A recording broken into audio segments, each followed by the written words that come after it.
Welcome to this episode of Higher Learning with CannaPlanners. My name is Will Reed. I'm the CEO and founder of CannaPlanners, a Burlington-based creative and web development agency for the cannabis industry. The point of these conversations that we're having are to engage with the cannabis community, learn about how people are starting their businesses in this emerging industry, and basically, it's just an opportunity for me to talk to my friends. Today's guest is Adam Gross, aka Tito Bern. He is the founder and proprietor of the Bern Gallery, which is a glass shop and gallery in downtown Burlington, Vermont. He opened his doors almost 17, I almost said 70, 17 years ago. You're not that old yet, buddy. Since then, his business has grown into a significant player in the high-end glass market.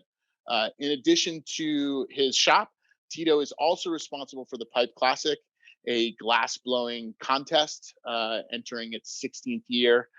Tito, welcome to Higher Learning. We appreciate you being here, buddy. What's up, Will? Thanks for having me. Always a pleasure to talk to you. You are an important person in my life, especially professionally. You know, you were one of the first guys I met when I first kind of dipped my toe into cannabis entrepreneurship.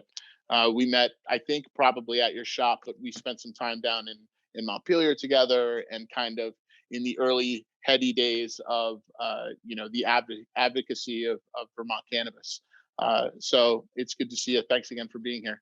I want to talk to you kind of about your journey. First of all, like I said, these conversations are supposed to, they're all cannabis centered in one way or another, but really it's about business and how folks like you decided to get into the industry in the way that you did, and kind of some of the hurdles you jumped over along the way. So just can you give us a little bit background? How'd you get to where you are? Like why glass? Yeah, that's a good question. Cannabis has been at the center of what I do since I graduated high school, or at least that fall right after I graduated high school. It's just been all about cannabis ever since, and everything around it. And a friend of mine was growing, and he got me into it. It was hard for me at first, and then but he said just stick with it. Just make sure you start your first crop, grow it to the end, harvest it, and smoke your own cannabis, and then let's talk again. And he was right. After I did that, my life changed. You got bitten by that bug. Yeah. I'm a terrible grower. Like, I am not consistent. I don't stick with it. But and when I do smoke my own cannabis, even though it's terrible, so objectively terrible, it's still rewarding. It's still like, It's great. that feeling of, and I think the same probably goes for business too, where it's like you're able to eat what you kill. And once you do kind of grow that first successful crop, or have your first successful run at being a business person, like that confidence, that's entrepreneurship too. Just like that feeling of like, oh, I if I keep doing something, I can be self-sufficient at it. Yeah, make something out of nothing. It's pretty awesome. So you started as kind of an amateur home grower. Where did you how did you get to glass then? I mean, it doesn't, Yeah. for some people who might be listening or watching this, like, they may not know the extent to which like the glass community exists. Like, it's a huge thing, like a real huge thing. Yeah. How did you? Well, What interested you there? yeah, that's a very that's a good story too. So basically, I realized that I'm drawn to cannabis. That's clearly the focus of my life. And so then everything, all the ancillary activities and businesses that go along with that, and glass pipes obviously attracted me very quickly. And I had a friend who'd started dabbling in making their own bongs. They got a little studio in Sugarbush, and they were making it. And I sold the bongs for him. So I would go onto campus, because I went to UVM for a little while, and then I dropped out. But I knew the campus really well. So I would go onto campus and sell his bongs for him. dorm room to dorm room. Like I would just go, Like you'd like it knock was on the hardcore, doors. straight up. Be like, you want a Uh, bong, and I'd sell them bongs, and then that same friend then invented on a product. He invented this. It's a bong, and then it also became a hookah. And basically, we called it the Plasma Hookah. And it basically, he figured out how to trap inert gases in between two walls of glass. So if it's a bong or a hookah, you're looking at it like, it's how you normally would typically have a tube.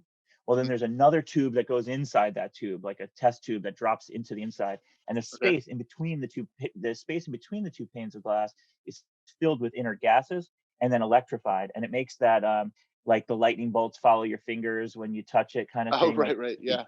yeah. And so I started making. I was part of the assembly line making these products, and he said that just keep making these, and if I can't sell them, I'll show you how to make pipes, and you can make that in the meantime. And that was it. I mean, my life's been about glass and cannabis ever since. It's really That's really such a it. crazy story. Not only like Yeah. the hustle, you were literally a door-to-door bong salesman. That's awesome. Straight up.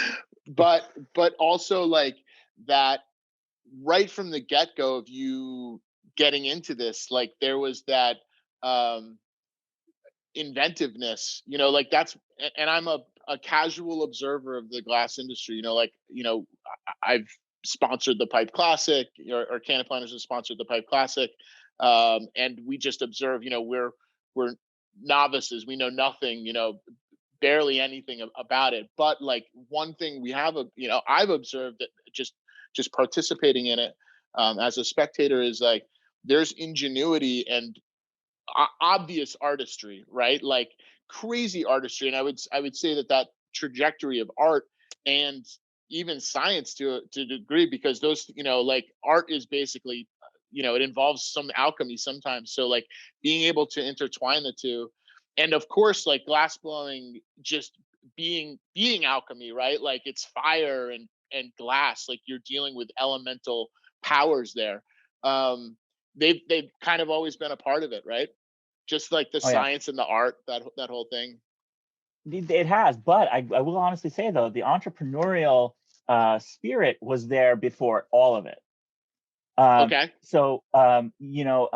I am, if I had to rate everything, I am definitely an entrepreneur number one, straight I up. would agree. I remember I was, my first business I ever had, I think I was 5 years old.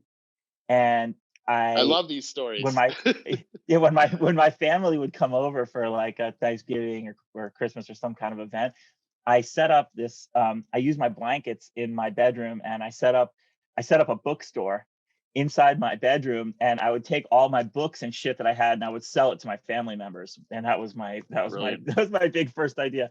And brilliant. and then but my first real business was probably when I was I think I was probably like 11 or 12 years old. And I I I went around door to door painting people's house numbers on their curbs with a stencil.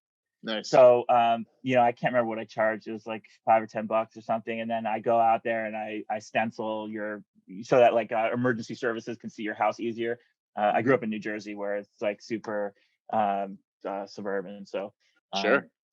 so that was there first for sure. Like the entrepreneurial spirit is guiding everything. I don't think I necessarily needed to have the science and art aspects of it. They're just what it was a ticket to freedom that I understood. So it could have just as easily been anything else. Honestly, I needed to do something that was mine. It's something I wish. I mean, probably if I think hard enough, I probably have similar stories. But I feel like my like that drive for me didn't come until way later in life, like maybe my mid 20s or so. But that again, going back to what we were kind of talking about earlier, that feeling, it's the self-actualization and self-realization that like, oh, like I just need to do whatever I'm good at and I like to do. And if there's um if there's truth behind it, then I can be self-sufficient. I can take care of myself, Yeah. and I don't have to worry about someone taking care of me. Right. Yeah. That's awesome that you learned it at such an early age. Yeah. And if I had children, which I do not and do not plan on it, but I would I would always give them the advice that do what you're good at, not what you love. You do what you love.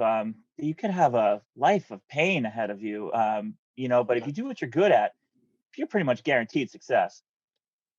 absolutely. Yeah, you're talking to a former touring musician. So if you do, and I loved it, but it was painful. It was painful for sure. So I totally get that. It's the lucky ones get to kind of marry the two of those things. Um, Yeah. you know, I totally knew your absolutely. band too. That's crazy. I probably heard you. I probably was in the room with you while you were playing at one point years ago.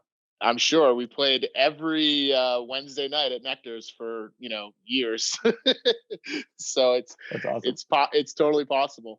Um, anyway, so like so you're going door to door, you're selling bongs at UVM. Um, Thank you, Groovy UV, for opening the doors to what became the Bern Gallery. So what happened next? Like, I mean, you're an artist also, you also blow glass. So did that kind of uh coincide with the entrepreneurial side of it, or doing the thing that you loved? Yeah, no, the art, the actual technical and art aspects of glassblowing came relatively easy to me. So, I do enjoy it. It always seems to take a backseat to my entrepreneurial endeavors. But very early on, um, I opened a studio in my garage. Very soon after, so I was making those plasma hookahs for my friend, and that shop, there was problems. There was a lot of drama in that studio. There was some real some serious degenerate action going on, like even beyond my normal degenerate action, like just bizarre degenerate action. Right. I remember one time we got there to the studio, and I don't know how else to describe this, but the bathroom inside the studio, it Oh was man. like literally like someone took a shit in the toilet, and then it's like somebody put a bomb in the toilet and like exploded the shit all over the bathroom. I've never seen anything like it in my life. I left. I never went back. That was the last time one of the other shopmates inside the studio, one of the other glass blowers in here, he he had to leave. He had to stop blowing glass to go to Germany. He was going to go walk the bridge to Germany to collect the rights to Star Wars. That was his. That was the last time I saw him as well. Huh. It was a weird So place. you're It was a dealing with true artists here who have a tendency to maybe walk a little left of center and not shit in toilets like normal people, and Oh my god, it was so have bizarre. trouble. Is that, I Oh mean, yeah. so that was a big part of what you were like, I need to run my own studio. Yeah. So basically, also this place was far away. I live. This was all the way in Woodbury, Vermont, and I had to drive like an hour and 40 minutes sometimes to get to this place. So sometimes I'd go snowboarding in the morning, and then I'd go to Stowe, and then I would drive to Woodbury and then home. It was like this, like it was like 3 hours of driving a day, or more, and so that was not sustainable at all. I couldn't deal. So I had a garage in my house, so we turned the garage into a glass shop. Was Michaela in the picture yet? Your wife? Was this No, a team? This wasn't okay. So she hadn't no, entered the this is picture yet. before I knew Michaela. Yeah, this is before I knew Michaela. But I met her very soon after this. We're talking, let's see, 1999, and so I met Michaela in 2001. So it was like a year later or so.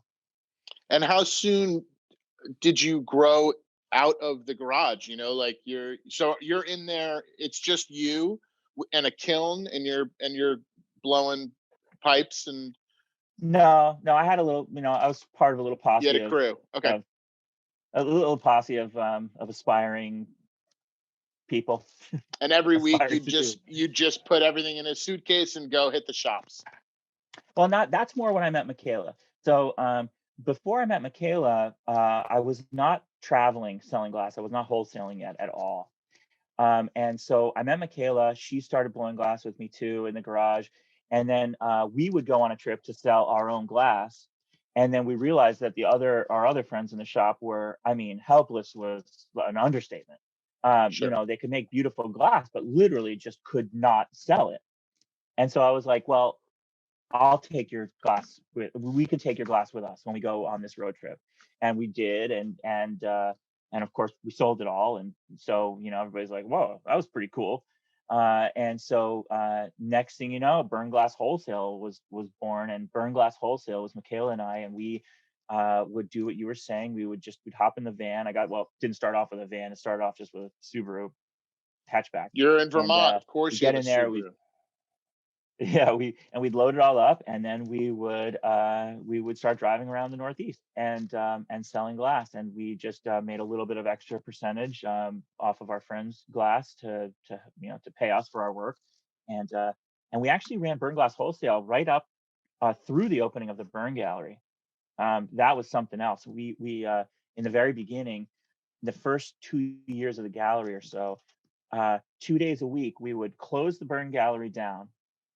We would empty all the cases in the gallery, empty them into the van, hit the road for 2 days, come back, drive straight back to the gallery, and then unload the glass, whatever we didn't sell, unload it all back into the gallery cases, and open the next day. And we did that for a couple of years. I mean, we started everything from virtual nothingness, which I'll never do again, but we did it nonetheless. It's important so like that is a essential part of you have a couple kind of types of entrepreneurs, right? You have the hustlers and the idea guys, right? Or the idea people, right? The idea people are generally ones like maybe not executing on the business plan, maybe they're more interested in fundraising.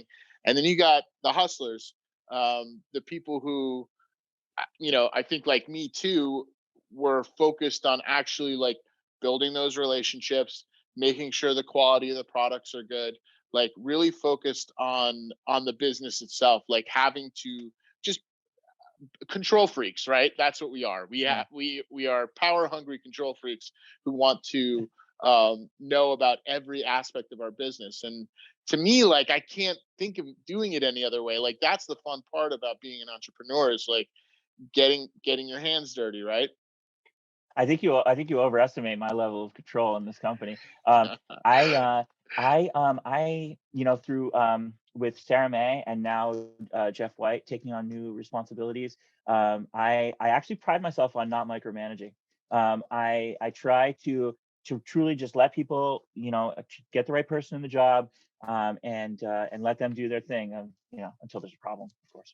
Totally. Like this is such an important skill set for any entrepreneur to have, which is like knowing when to take the hat off, and also being able to trust the person you've hired to wear that hat, right? And yeah, you've got a great team, and similarly, like I've grown out of that control freak mindset too, and it's a result of there's just not enough time in the day. Like the business grows, and you have to put different hats on, and Yeah. find new people and grow that team. So it's Well, for me interesting to too. hear that. Yeah, For me too, I have to say, like I realized I just straight up just was not the best person for the job in many scenarios. Like you talk about the idea guy or execution guy. That's a great example. Like I'm a terrible ideas guy, and that's why I have Jeff White. I mean, he's one of the best ideas guys I've ever met. totally. My execution though is excellent, but yeah, my man, I'm just not the best person for certain jobs. Like Yeah, even like totally. with Sarah May, like sometimes like I'll sit here some things with the bookkeeping end of things. I literally just can't even do it anymore. Like I'll like I'll sit down, I'll try to execute a step like several times, and I'll literally start getting antsy, and I just can't even like sit and deal. Like Yeah. it's Ah! so yeah. Yeah. Yeah, totally. Well, I mean, it's not like I'm building websites, or creating logos or whatever.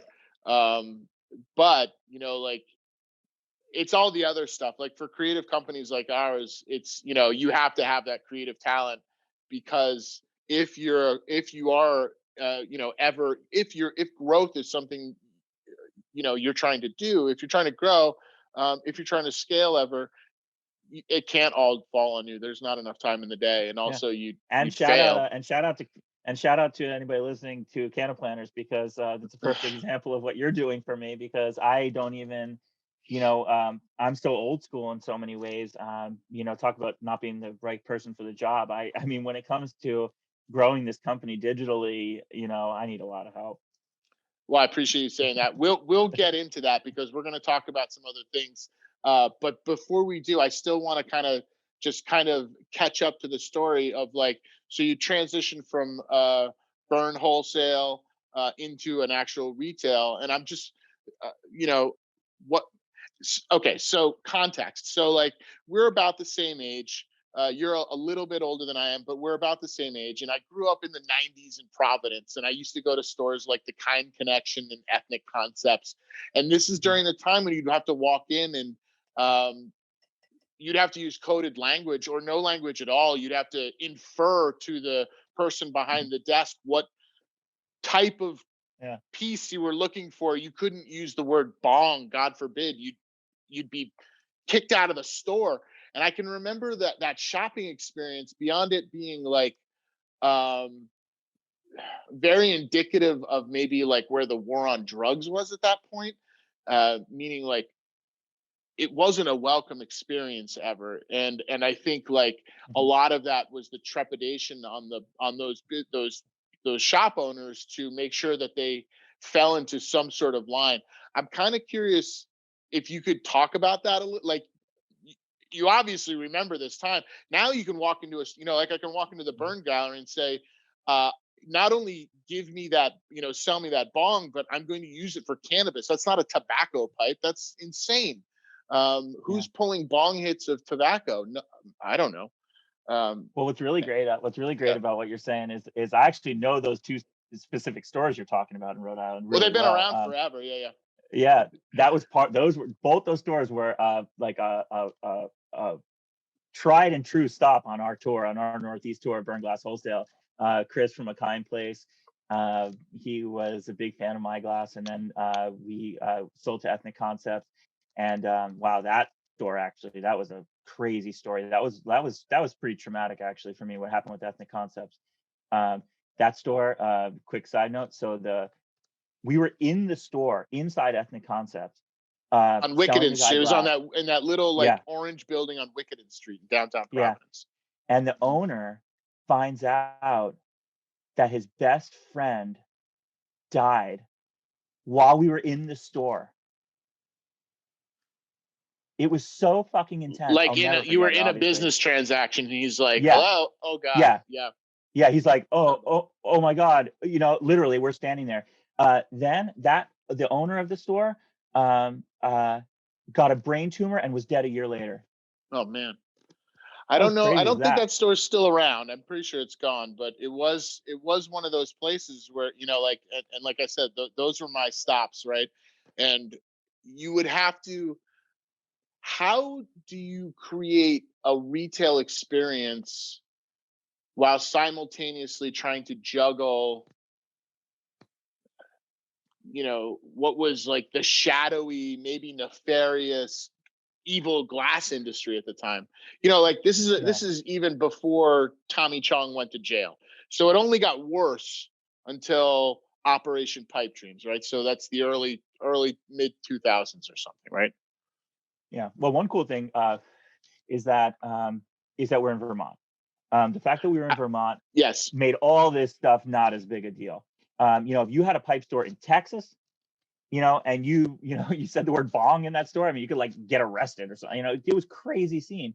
And Vermont, I feel like, has never been, super hardcore. However, we used to have little stickers that went on every single pipe that said "for tobacco use only." And we played that game, and it felt absolutely ridiculous. And now I can show you what we have going here. The times there are changing. Now, when you go into the gallery, I hope you can see this, but now it says this. Yep. So for our listeners, he's holding up some rolling papers, and on it it says cannabis use only. So yeah, I It mean, says, well, it's a little table tent. It's a little table tent. It oh, says I, all products are intended for cannabis use only, and this is sitting on every shelf of the there you gallery. go. Okay, so you've completely flipped the table on, um, again, this shadow area in which the glass industry existed, and that's an obvious result of the war on drugs. And so you're in downtown Burlington now, and that's interesting to hear you just touch on that just now. I'm curious, like, how Burlington was supportive of you.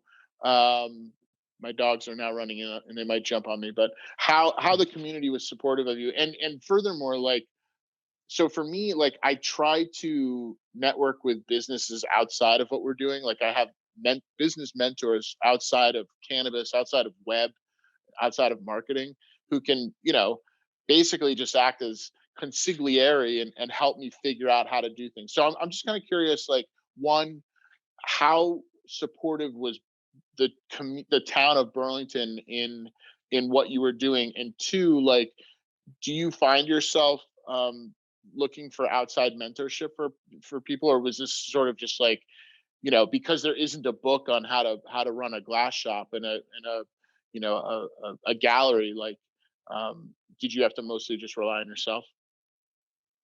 Well, no, definitely not. Definitely not. There's a lot to unwrap there, though, because the community at large was fine, like as far as like what Chamber of Commerce and stuff like that. I mean, they all treated us just like we were a normal business selling anything else.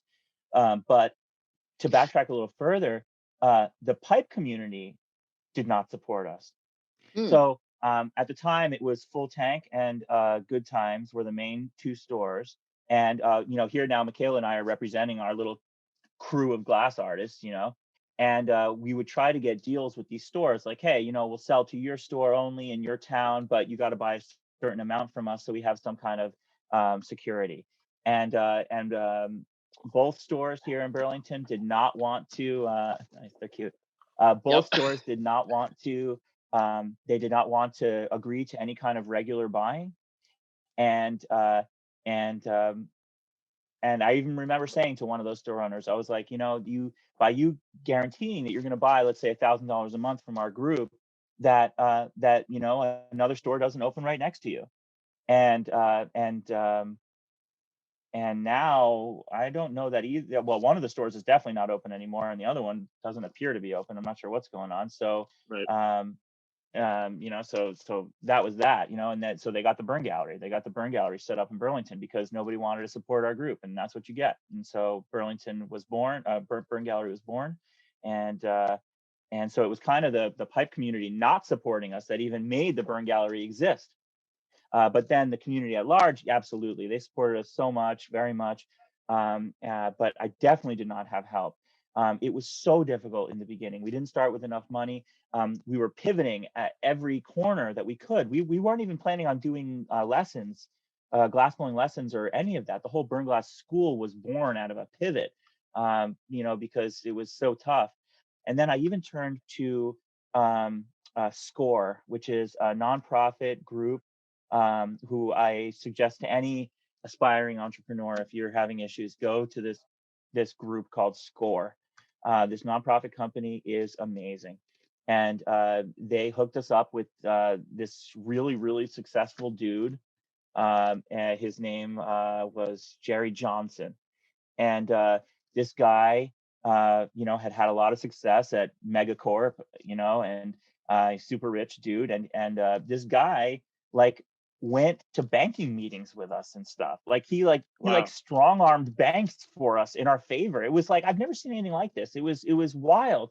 And so not only would I meet with him to give me business advice, but he actually went to the banking meetings and Wow. this one time, I'll never forget it. We were at Vermont Development Credit Union, which is now Opportunities Credit Union, and we were applying for the ARC loan, which was an early Obama loan for businesses as a recovery thing, $35,000 loan, and they were not going to give it to us.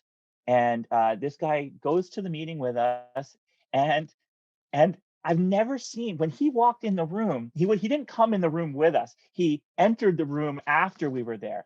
It was like Darth Vader walked in the room, and like everybody just like their demeanor changed, their body language changed, everything was different. The second that dude walked in the room, and then all of a sudden they were saying yes, yes, yes, like instantly. And Wow. so I definitely had help.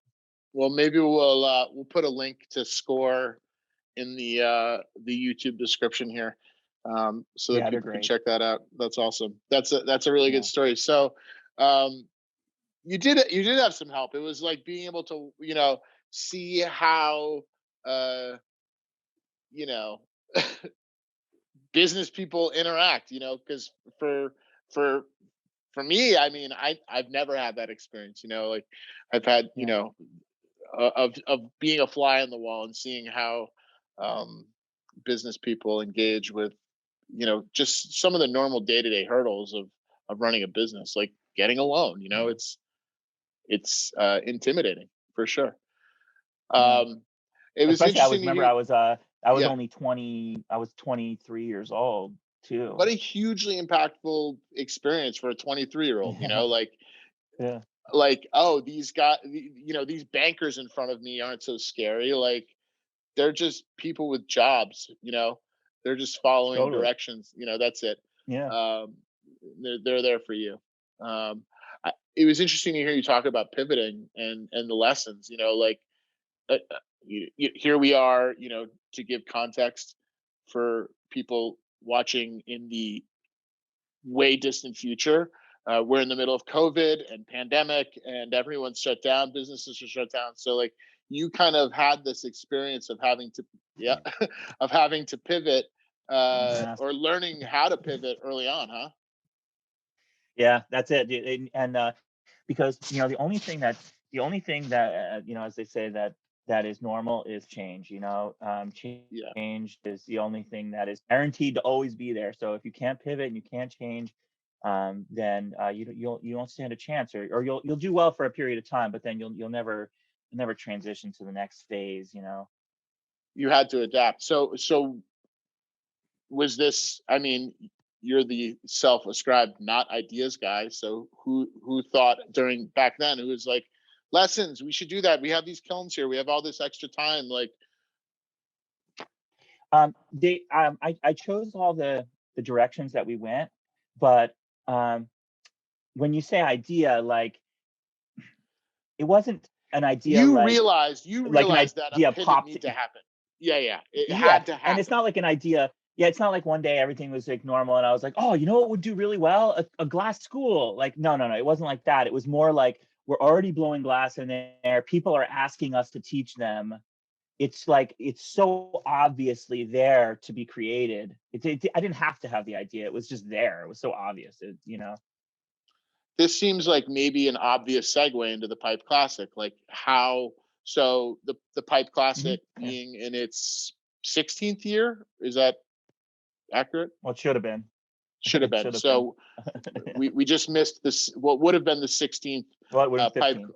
It would have You been Yep, 15. Would have been Five Classic would have been 15. But 15. All right. So pretty soon after opening the retail store, Pipe Classic happens. Now, is that a result of pivot, or just like an obvious sort of, hey, we should have we should have an event, like we. yeah, it was so the latter, what you said. It was so basically we were all blowing glass in my garage, and when you're making spoons and oneys and smaller items, like, sometimes it can get really, really boring, and it can really start feeling like work and feel a little bit monotonous. Sure. So what we would do is we would just have friendly challenges. Who can make the fastest spoon, who can make the fastest oney, who could make the nicest piece and sell it for the most amount of money in the shortest time. Like, we'd have these really bizarre competitions that were just Yeah. really just because we were bored. And then there was so that was always happening. So we were just always competing. It was just kind of part of who we were. My group of friends would always be like doing weird bets on things that just, like, like how much is it going to snow tonight, you know, and we'd all bet on it. Like it was very competitive and just always competing. And oh, I lost my train of thought. A classic. So that kind of that just evolved so into the pipe naturally. classic. Yeah. Yeah. So then, you know, in the glass scene, in the pipe scene, or you know, the glass scene, I should say, there was a competition going on. It was called the Eugene Glass School Flame Off, I believe is what it was called. And one of the rules was that you could not make a pipe, right? Hmm. So naturally, I was like, well, that's ridiculous. You Right. know, let's have a competition where it has to be a pipe. Of course. You know, again, it's like it wasn't really like a great idea. It was right there. It was so obvious. Like, you know, and then you know, I came from the snowboarding you know, sport culture, and like all these, you know, skateboarding, snowboarding, all these, they all have their competitions that are a celebration of the sport, you know what I mean? And I felt like pipe making needed that, and that's what Pipe Classic is. So tell us a bit about pipe it. making. Yeah, tell us a bit about it. Like, you know, that's kind of its evolution, but what is it? So what is Pipe Classic? It's a pipe making competition that features the best pipe makers on earth. It does. It is, and it Yeah. does. And it takes place over the course of a week, and there's, you know, it's very competitive. It's very fast. Like we were saying earlier, it's very elemental. These people are sweating. They're, in some cases, breaking their entry pieces. They're, you know, they're dealing with what's going on in that moment. Maybe their torches malfunction, whatever. Like there's all of these variables that can and have happened. Um, I'm curious about, so it's you know, it was a bit of a pivot, but also like filling in what to you seemed like an obvious gap, and to you it probably seemed obvious, but you know, you're you, right? And you have this experience in what you're doing.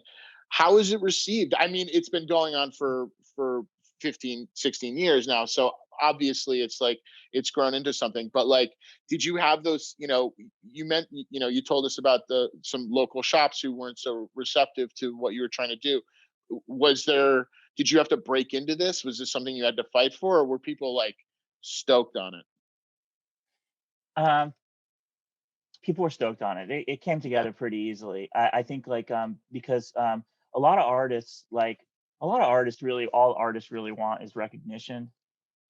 Of And course. so you know, it's like this event, Humans. just being in this event is giving the artist recognition. Like, so it's always been the all-star game in that way. You know, it's like if you're in the Pipe Classic, you've already won. You know, it's like the Pipe Classic is just a celebration. You know, you've already won. You've already got that recognition. So it was pretty easy to get the artists on board. And then I wanted it to have like an X Games feel to it, where like, you know, you see the X Games, there's always all the sponsor banners, Yeah. you know, back behind the competitors, whatever. So that's, you know, I wanted to get that same feel. So I had it be a sponsor driven event. And that's what you see now when you watch the competition. Behind the artist, you see all the sponsors and their logos and their banners, and I like that feel. Yeah, same. It's a lot of fun. It's a fun event to be a spectator of, and you know, on the small level that CannaPlanners is able to be involved. In the past, we've obviously had, you know, this year was a little different. We were a bit more involved this year, Yeah. but you know, it's a ton of fun, and it, you know, it caps off with, you know, some big parties. One of the best parties I've ever been to, one year for sure, was at, you know, after after one of the Pipe Classic events. It was a lot of fun. Which one? I mean, they're all, some of them are so legendary. I mean, it was, Which, yeah, a couple years ago out in you Colchester. weren't in the You know, hostel. You weren't in the hostel, right? Did you go to the no, I don't hostel? think, no, Oh, that no, was not maybe the. one of the craziest of them all. The hostel party. That was nuts. Well, It was you like know, it's it was like you, it was like you put like 150 or like 200 like really close friends in a prison cell with everything they could possibly want to have fun. yeah, yeah, It was yeah. a really weird party.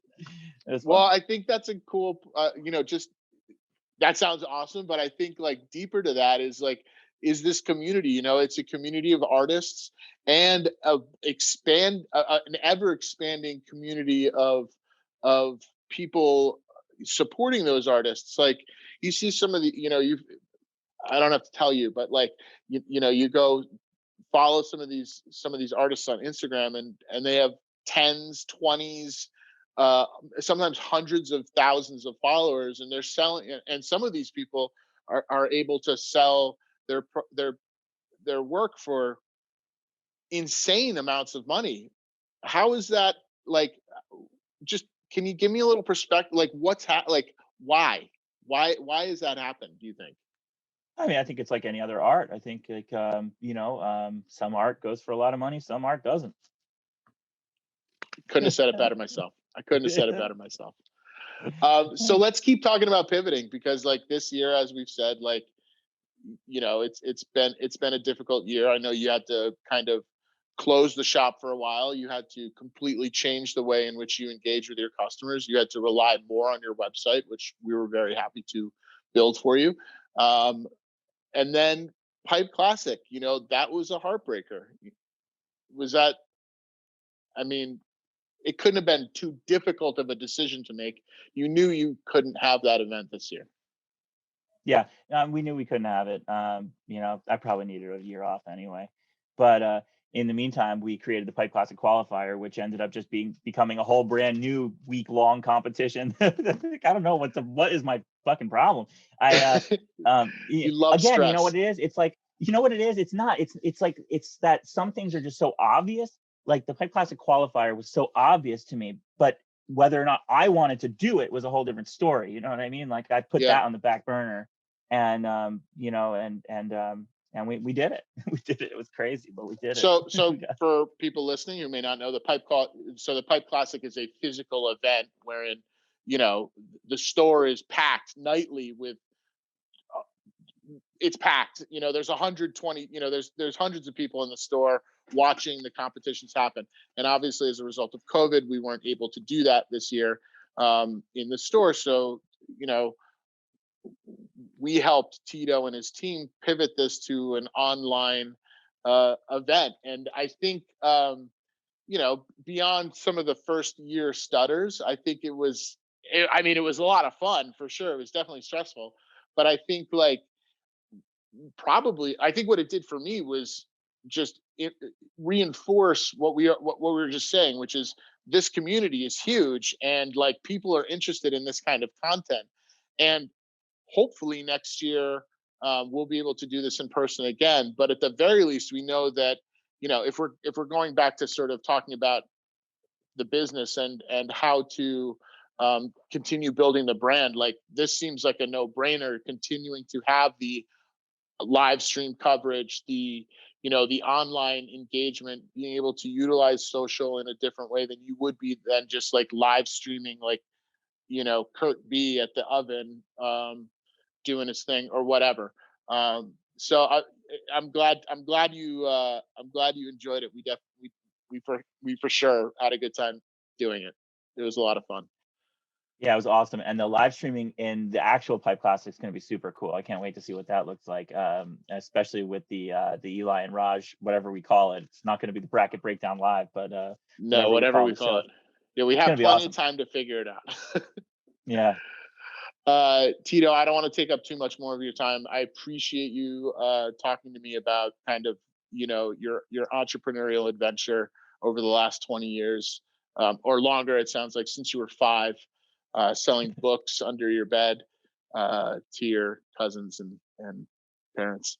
Tell the people where they can find you. Let us know where we can buy some bongs for cannabis use only. Well, you can always find me at the Bern Gallery, and on Instagram, Facebook. I'm on there under Tito Bern, BERN, and that's it. I forgot what you asked me. That's what I asked you, where we can find you. Right, so you did the thing. You did a great job, Tito. Thank you for being with us today. I have been your host, Will Reed. This has been Higher Learning with CannaPlanners. We'll see you next time. Thanks.